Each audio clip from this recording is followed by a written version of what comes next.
O profeta Abacuque, nome babilônico que significa abraçar o entendimento, nome que expressa o amor que veio a consagrar ao Senhor durante a vida e ministério. É um ilustre desconhecido das ciências da história, especialmente na modernidade. Tudo o que se sabe da sua pessoa nos é comunicado pela tradição judaica e alguns documentos lendários, como o relato apócrifo intitulado Bel e o Dragão, segundo o qual atendeu às necessidades de Daniel na cova dos leões.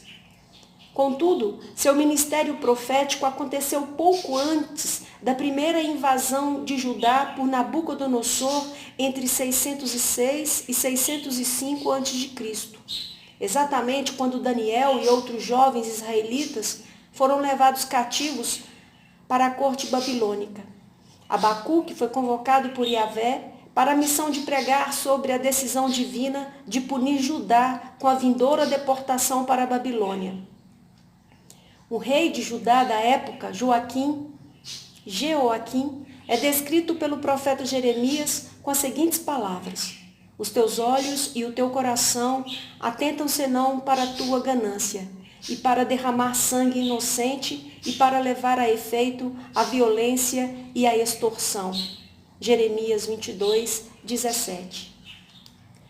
Segundo a tradição histórica deste amado livro do cânon bíblico, seu versículo mais conhecido é o capítulo 2, versículo 4, citado também no Novo Testamento em Romanos capítulo 1, versículo 17, Gálatas 3, versículo 11, Hebreus 10, versículo 38. Não apenas por ser o coração da resposta de Yahvé a Abacuque e as suas questões, mas porque no Novo Testamento a sua verdade é crucial para a doutrina da justificação pela fé. Outro versículo favorito, em várias línguas e culturas, é o capítulo 2, versículo 20. O capítulo 3 é um grande salmo de louvor, dificilmente igualado em sua majestade e reverência a qualquer outra passagem no Antigo Testamento. Entre todos os escritos proféticos, Abacuque tem a característica especial e quase incomparável de não conter nenhuma sentença ou oráculo dirigido diretamente a Israel. É, em suma, um diálogo entre o profeta e Yahvé. Jonas também contém algum questionamento entre o missionário e seu Deus.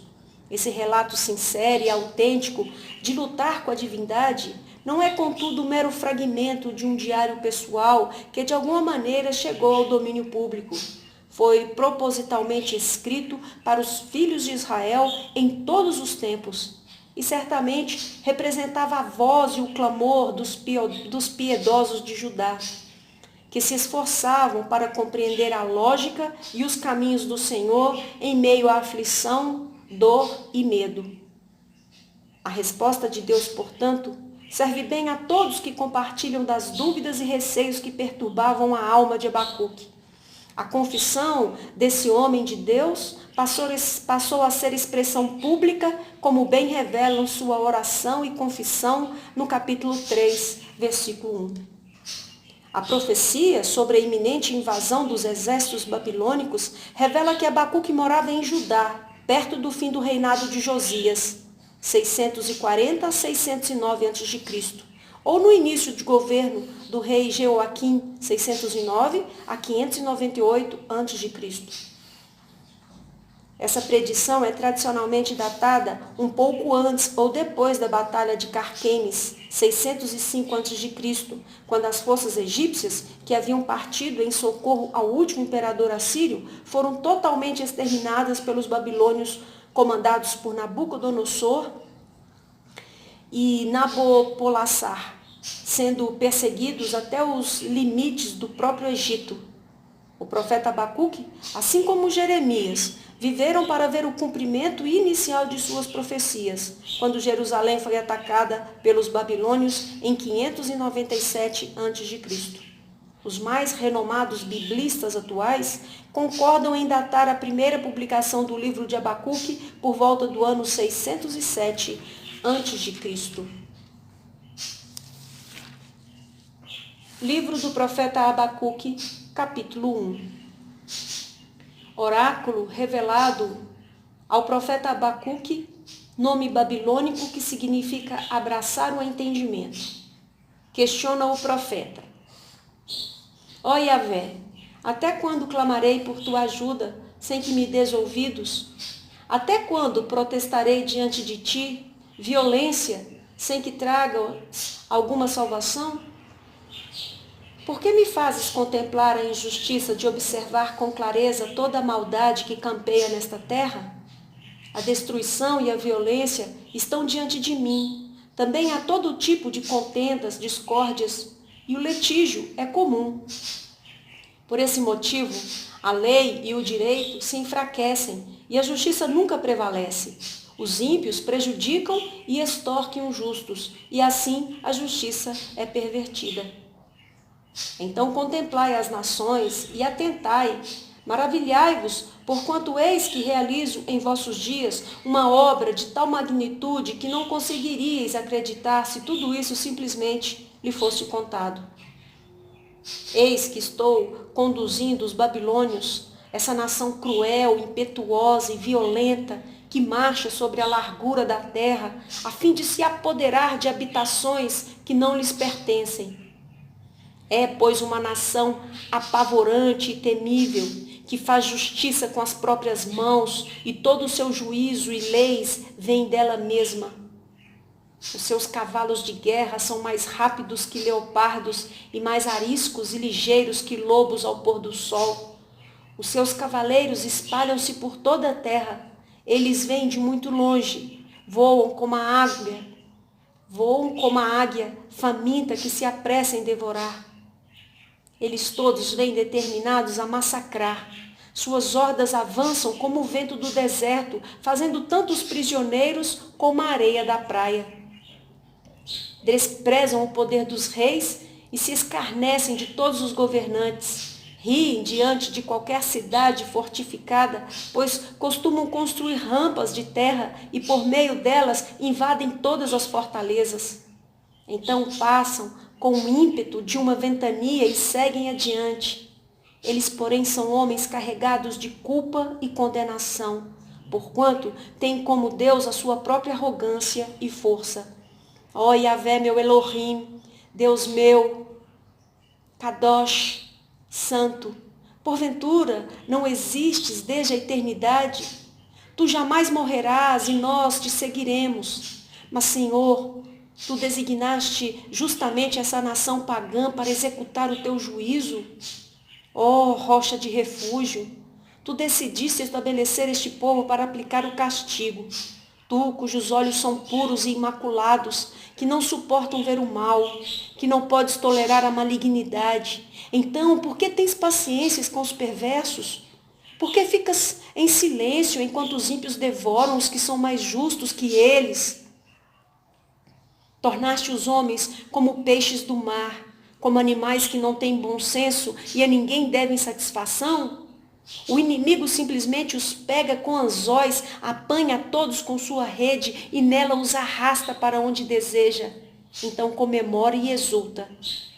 Por esse motivo, ele oferece sacrifício à sua própria rede e queima incenso em sua honra, pois rende graças à sua rede.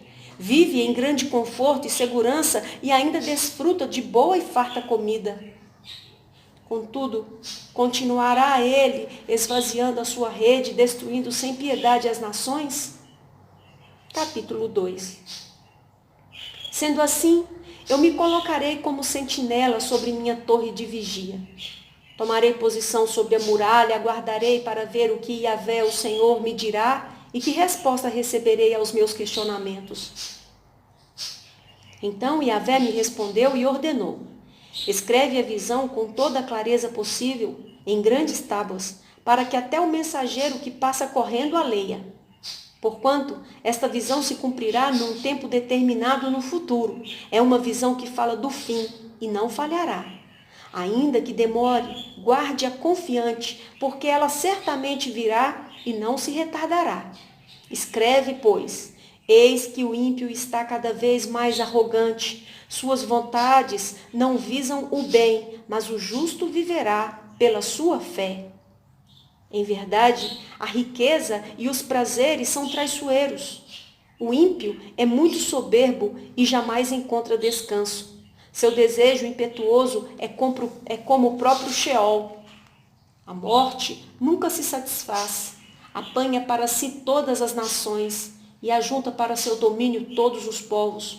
Contudo, chegará o dia em que todos estes povos zombarão do ímpio com canções e provérbios de escárnio e dirão: ai daquele que acumula o que não é seu.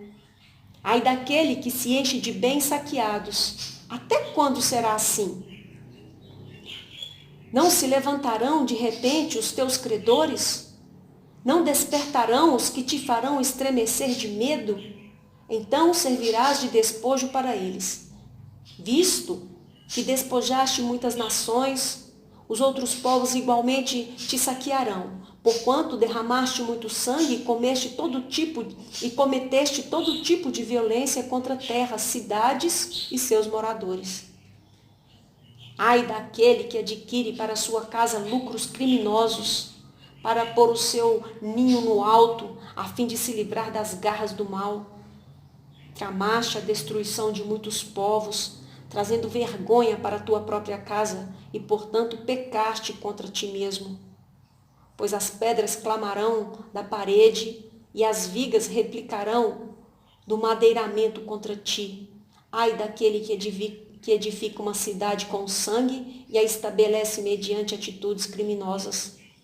Ora, e também não é da vontade do Senhor dos Exércitos que os povos trabalhem para o fogo e as nações se afadiguem em vão? Entretanto, assim como as águas cobrem o mar, a terra se encherá do conhecimento da glória de Yahvé, o Senhor. Ai daquele que incita o seu próximo a beber e ainda mistura a bebida à sua malícia e violência, a fim de embebedá-lo e contemplar a sua nudez. Sendo assim, bebe bastante vergonha em vez de honra. Sim, bebe tu também e expõe a tua própria incircuncisão. Eis que a taça da mão direita de Yahvé se chegará a ti, e a vergonha cobrirá completamente a tua glória. Toda a violência que cometeste contra o Líbano haverá de te alcançar, e ainda ficarás horrorizado por causa da matança que fizeste contra os animais silvestres. E te amedrontarás ainda mais ao ser confrontado com todo o sangue derramado mediante a violência que desferistes contra as terras, as cidades e todos os seus habitantes. Ora, qual a utilidade de uma imagem idólatra esculpida por um artífice? Ou uma insignificante divindade de metal que ensina mentiras? Pois aquele que faz tais objetos deposita sua confiança na própria obra de suas mãos. Contudo, cria ídolos mudos e inúteis. Ai daquele que diz à madeira, desperta, ou ainda à pedra sem vida, acorda. Poderá de alguma forma um ídolo dar alguma orientação? Está coberto de ouro e de prata, mas tal objeto não respira, não há espírito algum dentro dele. Mas Yahvé sim, ele está no seu santo templo. Cala-se diante dele toda a terra. Capítulo 3. Então, o profeta Abacuque fez a seguinte oração em estilo Sigaiones, isto é, sob forma de cântico de confissão. Ó Yahvé, eu ouvi falar da tua fama e tremo diante dos teus atos, Senhor. Realiza de novo em nossos dias as mesmas obras maravilhosas que fizeste no passado. Faze-as conhecidas por todos também em nossa época. Ainda que estejas irado, lembra-te da tua imensa misericórdia.